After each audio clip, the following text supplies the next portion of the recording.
Hello student, तो कैसे हैं आप लोग। स्टूडेंट, आज हम फिर से आप लोगों के बीच एक टॉपिक को लेकर के आ गए हैं और ये जो टॉपिक है वही जो हम क्रैश कोर्स जो स्टार्ट किए थे क्लास 10th के स्टूडेंट के लिए, उसी को हम कंटिन्यू करते हुए नेक्स्ट हम आपको छोड़े थे बहुपद के कुछ यानी कि जो एमसीक्यू टाइप के जो क्वेश्चन थे वहां तक हम आपको छोड़े थे। लेकिन आज हम फिर वहां से आगे बढ़ते हुए आज हम चलेंगे वही बहुपद के यानी पॉलिनोमियल्स चैप्टर के। आज हम सब्जेक्टिव क्वेश्चंस के ऊपर बात करेंगे और फिर उसको हम समझने का कोशिश करेंगे। तो आप लोग सही से इस वीडियो को पूरा कंप्लीट देखिएगा, तब जाकर के कहीं ये बातें आपको समझ में आएगी। तो आई होप, हम लोग आशा यह कर रहे हैं कि आप लोग ठीक होंगे, घर में स्वस्थ होंगे और पढ़ाई मन लगा करके कर रहे होंगे। तो ठीक है, आज हम बढ़ते हैं क्वेश्चन की ओर। तो आपका जो ये पॉलिनोमियल यानी बहुपद के जो क्वेश्चंस हैं वो आपके कह रहे हैं द्विघात बहुपद x square plus 7x plus 10। x square plus में कह रहा है क्या 7x और प्लस में क्या कह रहा है 10 के शून्यक ज्ञात कीजिए, यानी इसके हमें शून्यक ज्ञात करना है। और कहता है शून्यकों तथा गुणांकों के बीच के संबंध के सत्यता की जांच भी करना है। तो चलिए हम चलते हैं। तो जैसे यहाँ पे x square plus 7x plus 10 है, तो जैसा कि आप जानते हैं इसके शून्यक निकालने के लिए हम दो तरीके से इसका शून्यक निकाल सकते हैं। एक तो गुणनखंड के विधि द्वारा और दूसरा हम जो शून्यक निकाल सकते हैं वो हम फॉर्मूला को पुट करके निकाल सकते हैं। तो आप फॉर्मूला शून्यक को निकालने के लिए फॉर्मूला आप पढ़े होंगे। यदि आपको अल्फा और बीटा मालूम करना हो तो इसके लिए फॉर्मूला आप क्या लगाते हैं, आप लगाते हैं minus B plus minus under root B square minus 4ac और बाय में 2a। तो इस तरह के आप फॉर्मूला का यूज करते हैं। लेकिन हम जो इसे करने वाले हैं वो हम गुणनखंड विधि से करने वाले हैं। तो चलिए हम सीखते हैं इसको गुणनखंड विधि से कैसे हम ब्रेक करते हैं। तो जैसे ये आपका 10 नजर आ रहा है और ये x स्क्वायर नजर आ रहा है, तो सबसे पहले हम करते क्या है, तो इस दोनों को मल्टीप्लाई करते हैं। इस दोनों को मल्टीप्लाई जब हम करेंगे तो ये आ क्या जाएगा, तो ये आपका 10x स्क्वायर आ जाएगा। अब हमें क्या करना है, इसको ऐसे ब्रेक करना है जो कि जब हम इसको ऐड करें या सब्ट्रैक्ट करें यानी जोड़ या घटाव करें तो वो 7x के इक्वल आए। लेकिन जब हम इसको मल्टीप्लाई करें, इसके जो ब्रेक होकर के जो नंबर आएंगे जब हम उसको मल्टीप्लाई करें तो वो 10x स्क्वायर के इक्वल आए। तो चलिए हम इसको ब्रेक करते हैं। हम इसको यदि 2x से डिवाइड कर दें तो यहां पे क्या आ जाएगा, आपका 5x आ जाएगा। अब ये क्या, फिर ये डिवाइड होने वाला है, 1 से डिवाइड करेंगे रिजल्ट वही रह जाने वाला है। यानी आप लिख सकते हैं 7x को जब आप करेंगे तो आप क्या लिख सकते हैं 2x प्लस और ये 5x, ये जो टुकड़ा आपके आए इस दोनों को जब आप ऐड करेंगे तो ये आ जाएंगे आपके 7x। तो हम यहां से इसको क्या लिखेंगे x स्क्वायर और प्लस में हम लिख देंगे 7x को टुकड़ा करके लिखेंगे तो 2x प्लस 5x और प्लस में हम क्या लिखेंगे 10। अब यहां से ये मल्टीप्लाई वाली यदि हम करें तो 2x और 5x को जब हम मल्टीप्लाई करते हैं तो ये 10x स्क्वायर आ जाता है। तो यानी ये जो मेरा गुणनखंड है वो सही है। तो अब हम यहां से क्या कर सकते हैं, x स्क्वायर और 2x में से x को कॉमन ले लेंगे। तो x को कॉमन लेने के बाद यहां बचेंगे x और प्लस में ये x तो कॉमन ही आ गया। अब बच क्या गया हमारे, तो यहाँ पे 2 बच गए। अब हम यहाँ पे क्या कर सकते हैं, यहाँ पे 5x है, यहाँ पे 10 है।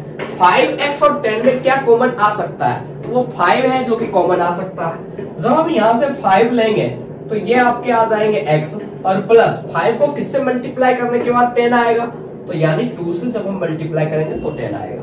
तो यानी 5x, 5 को x से मल्टीप्लाई करने के बाद 5x और 5 को जब हम 2 से मल्टीप्लाई करेंगे तो 10। अब यहां से ये आपके क्या आ गए, x प्लस 5, एक बाहर वाला जो है उस दोनों को हम मिला देंगे x प्लस 5 और फिर ये क्या आ गया x प्लस 2।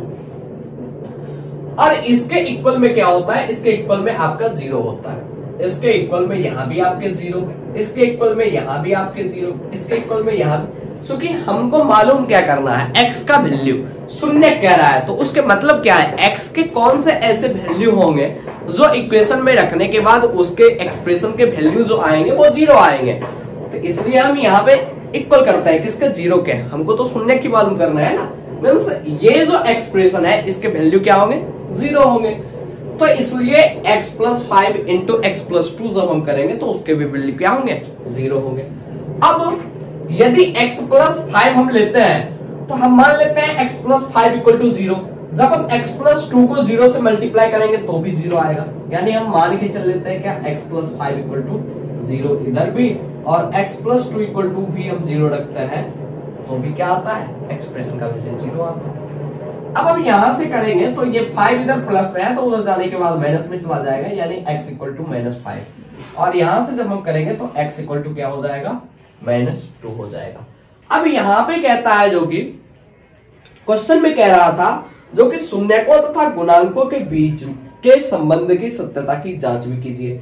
अब शून्यकों का योग बराबर क्या होता है, तो आप जानते हैं शून्यकों का योग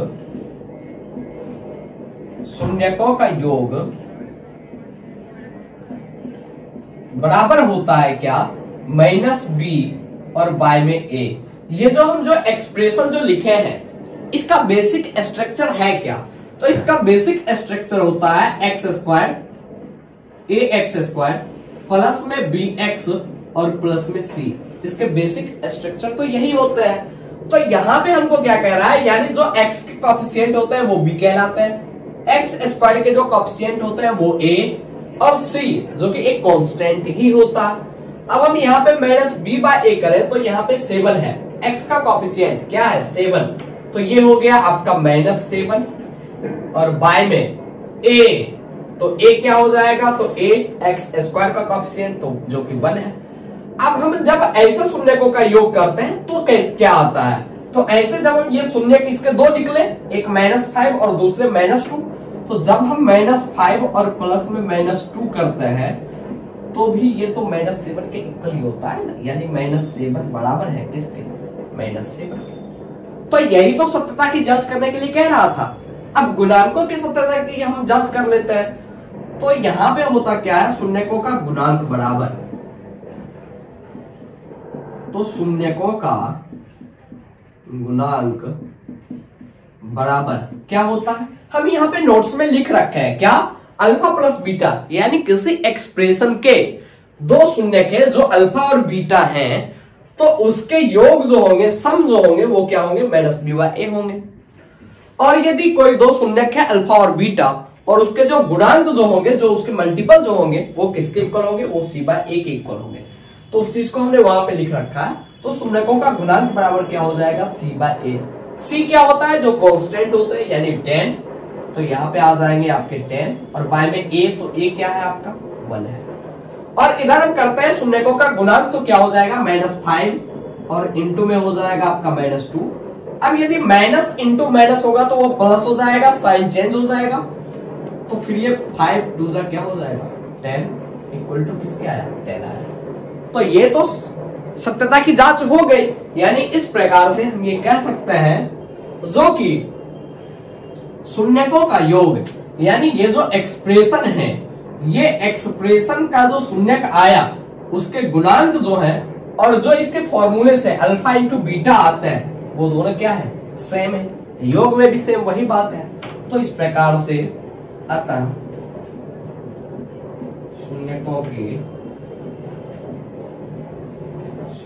की योग तथा गुणांक के सत्यता की जांच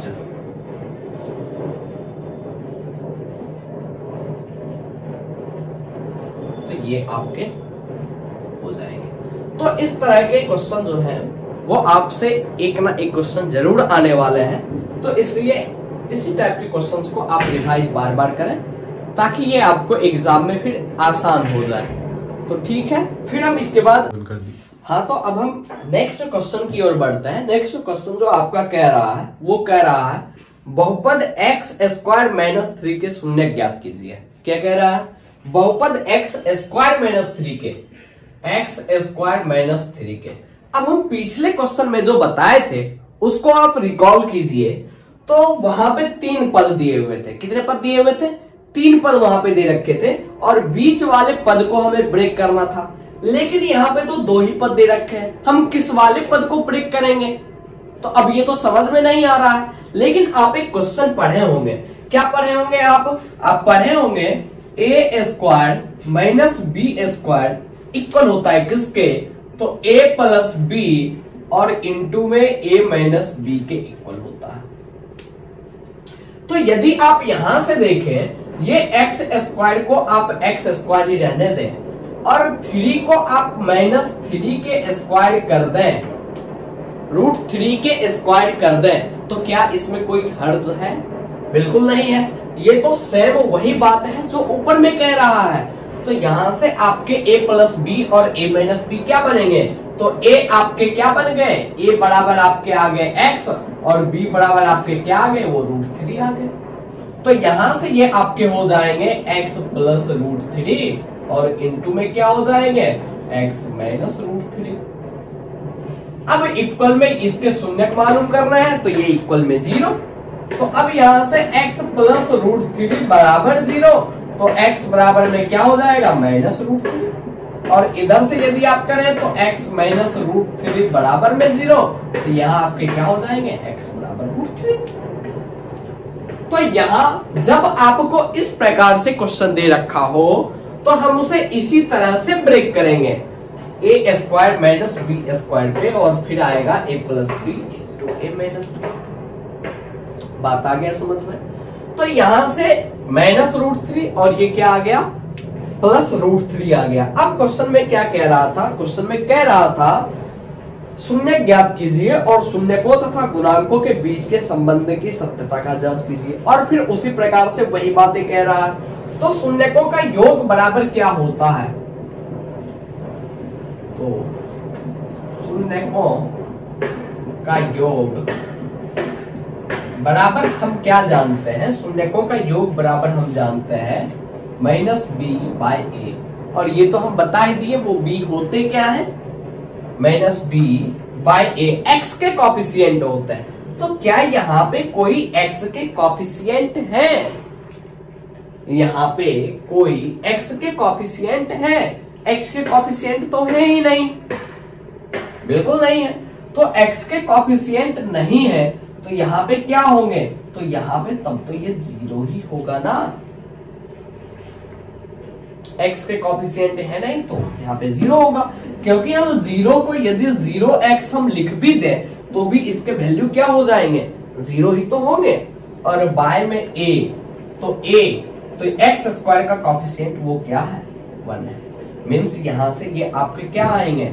0 ही तो आएंगे। और इसको जब आप करेंगे शून्यकों का योग, इसको आप जोड़ेंगे -√3 और प्लस में √3, इसको आप करेंगे तो ये √3 और √3 कैंसिल तो हो जाएंगे, एक माइनस में दूसरा प्लस में। जैसे आप 3 और फिर माइनस में 3 करें तो एक प्लस में है एक माइनस में है, तो दोनों घट के क्या हो जाएगा? 0 हो जाएगा। सेम उसी प्रकार से तो ये भी आपके 0 आ गए और ये भी आपके क्या आ गए? 0 आ गए। तो शून्यकों का योग क्या हो गया? शून्यकों का योग 0 हो गया। अब हम नेक्स्ट चलते हैं दूसरा क्वेश्चन। तो इसी में अब शून्यकों का गुणनफल,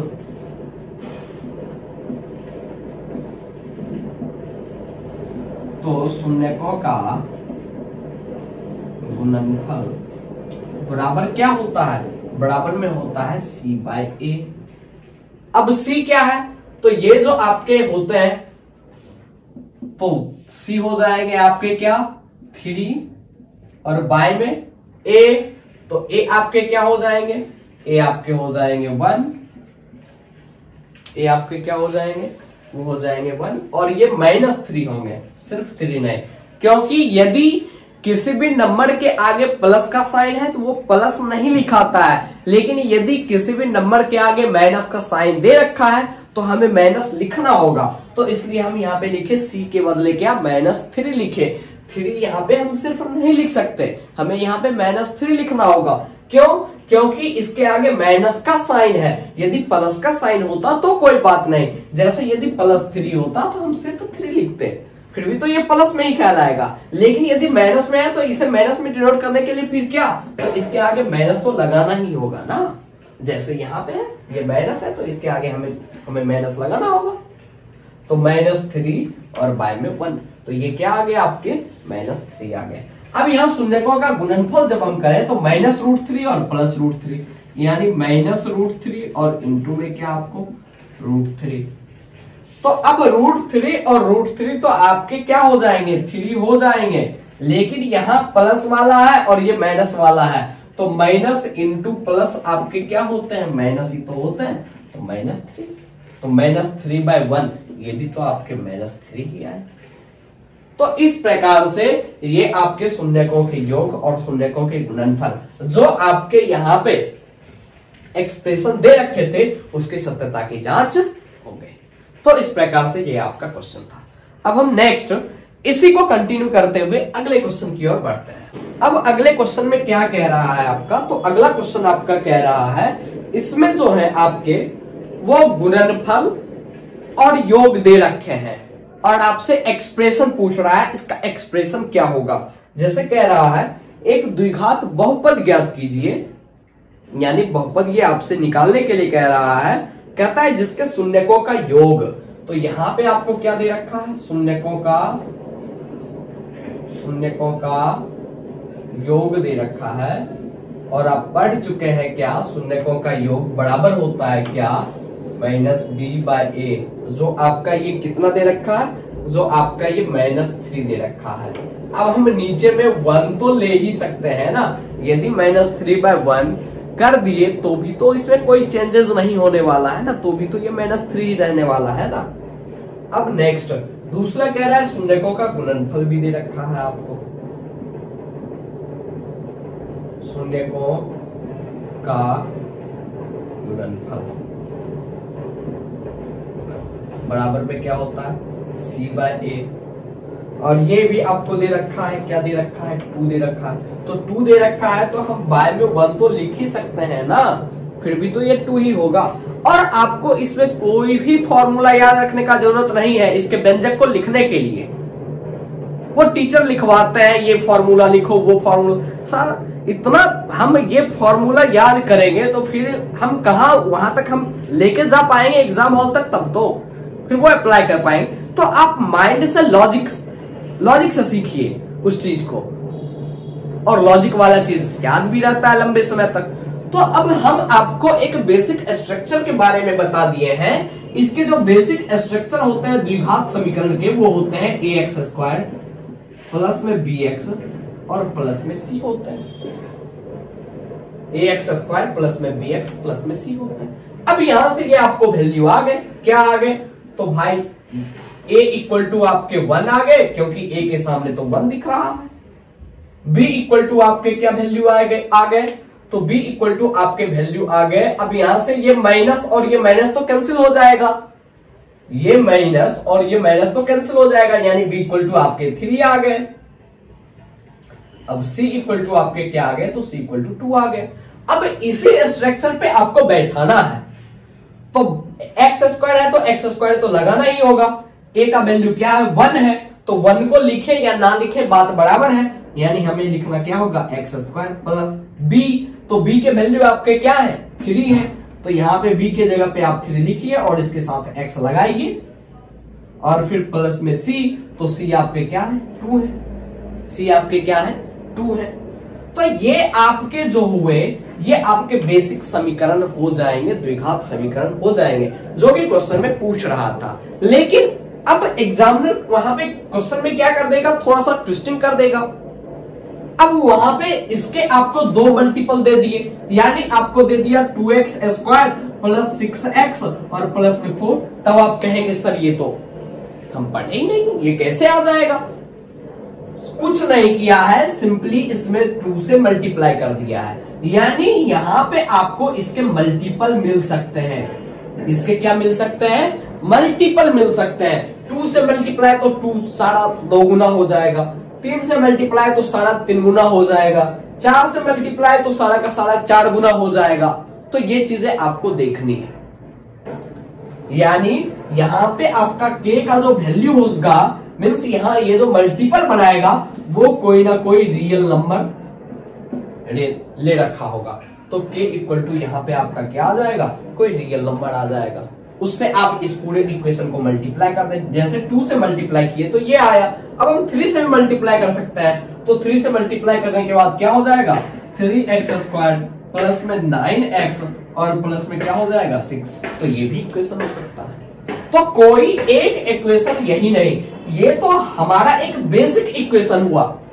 अब हम इससे यदि 2 से मल्टीप्लाई करें, 3 से मल्टीप्लाई करें, 4 से मल्टीप्लाई करें तो ये इक्वेशन क्या होते जाएगा, लेकिन इसके एक्सप्रेशन के फिर वैल्यू कभी चेंज नहीं होने वाले हैं। यदि हम शून्यक, तो शून्यक यदि हम ये डालें तो भी इसके वैल्यू क्या आने हैं, 0 ही आने हैं।